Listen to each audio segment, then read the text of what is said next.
I'd like to tell you guys the story of a dear friend of mine that disappeared from my life completely. And I'd like for you guys to stick around to the end of the story because it's really important to me, and I think it could help some people out there struggling with themselves. So this story starts when I was pretty young, I think around 13 years old.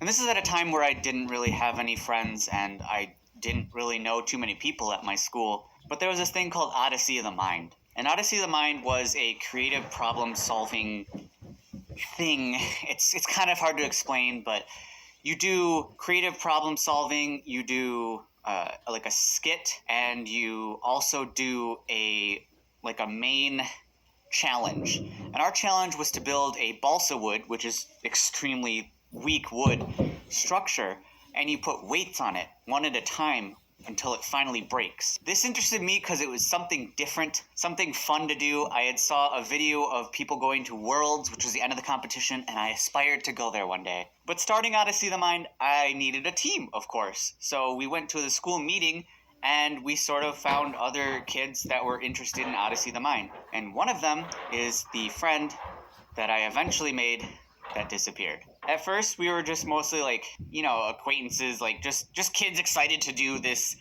new project together, But over time, they grew a lot closer to me. And we did Odyssey of the Mind together, actually, until we were around 18. So this was like 5 years of my life that I had been doing this project with this friend, and we really grew close together. By the time we hit college, we would tell each other pretty much everything. I didn't really have secrets. We did everything together. We went to college parties, and college parties that I didn't really like, but there was more of their jam, not so much my jam. We went to Chicago Comic Book Convention together and volunteered, and it was a lot of fun. I just have a lot of fond memories with them because I grew up with them. It was such a formative time in my life, They were an important person to me. It was about when we were maybe 19, I want to say, that we were sitting together in their dorm room and we were having a really deep conversation, and finally they said to me Odin, I have to tell you something, but I kind of want you to guess what it is. And so I was immediately are you gay? And they're no. I was okay. And then I threw out some other guesses because what am I supposed to guess? I don't know. What is this secret that you've been holding on to? And finally they said it. They were I don't want to be a boy. I want to be a girl. And at this time, I didn't really know anything about trans people. There wasn't as much trans media on the TV, like Transparent and Orange is the New Black and stuff like that. I wasn't exposed to it, I wasn't taught anything about it in school, and no one really talked about trans issues at the time. Not nearly as much, of course, and social media wasn't what it is today, because this is 11, 12 years ago. I don't even think I had Twitter yet. I didn't join Twitter. And so I was what do you mean you don't want to be a boy? And they were I feel like I was born into the wrong body. And I was oh, okay, that's different. I mean, they were my best friends, so I was just well, years ago I came out to you as gay, and now you're coming out to me with this secret. And it turns out I was the only person at the time that they told this, and I was well, okay. I mean, if you want to be a girl, then go for it. I didn't judge her at all because why would I? They were my best friend. They accepted me for who I was. I was going to accept them for who they were. Absolutely. And I remember over time, she started telling some of our close friends in college, just two of them, I think, that she wanted to be a girl, or that she was a girl, rather. And that one time we were hanging out, and finally we egged her on, just she was I kind of want to wear, because we were with two female friends and her, and she was I kind of want to wear a dress and some makeup. And we were dude, just go for it. Why not? It would be fun. Put on some clothes and put on some makeup and feel free, feel you know what I mean? And finally they did, and we were like, hell yeah! You know, I remember being like, you did it! And there's just like moments like that where we're just like, we accept you, and it's okay. And over time, she joined the GSA at the college even and told some of them. So she was really opening up about it, and I was really proud of her. But she also had this girlfriend at the time who was actually really cool. I mean, she seemed open-minded. Like, she seemed like a worldly person, you know, that would accept anybody for who they are. But over time, like, the friend group and I were like, you know, you should probably tell her that you are a girl, you know, since, like, my philosophy always was with my partner was to tell them everything because they're the closest person to you. If you can't tell them something, how are you going to make it together? Like, it's so important to have communication with your significant other. But they just never did. They never told her. And it always concerned us a bit, but it wasn't our place to say anything, of course. We would never, ever out her, ever, because that's just terrible. It's just awful. I couldn't imagine that. And they just never told her. And it was years gone by, like a couple years, and we drifted apart a bit, but I still considered her to be my best friend. And then it turns out she was getting married, and she asked me to be the best man in the wedding, which of course I was super flattered by, because that's kind of an honor to be asked. And then more time passed, and I started to wonder, like, why aren't you responding to my texts? Why aren't you answering my calls? And they just stopped communication completely. And my mom, she was at the supermarket and ran into her mom, and their mom was like, why didn't you go to the wedding? And my mom was like, Odin never received an invitation. He didn't even know when it was going to happen. So when I heard that, I was so hurt. I went from going to be his best man to not even hearing about the wedding. It dawned on me that she decided to completely cut me out of her life. And I've come to find that it was because I knew her secret and she wasn't ready to tell anyone about it.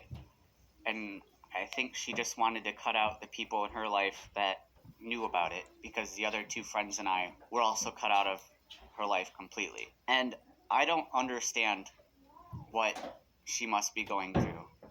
I know in my life that being gay, it's like a really big weight on your mind all the time when you're in the closet. And I remember coming out of the closet, how much of a weight that was off of my shoulders. So I just remember when I came out of the closet, it felt so good.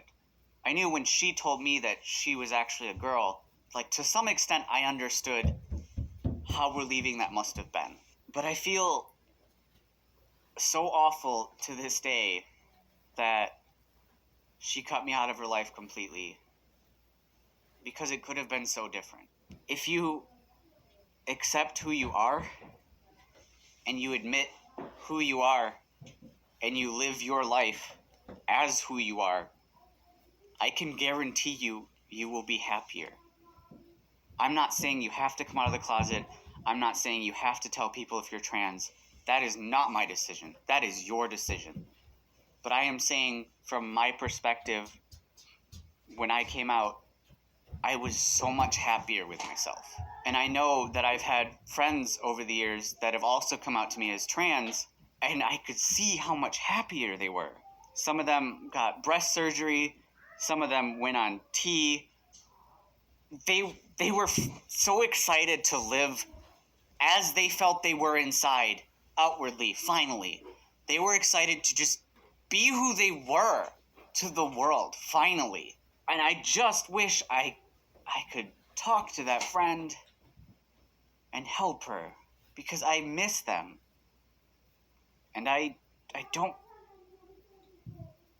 want them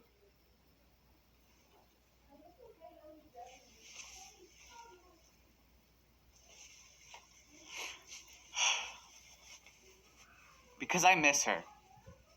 And I just hope that she's okay, and that the life she's living makes her happy.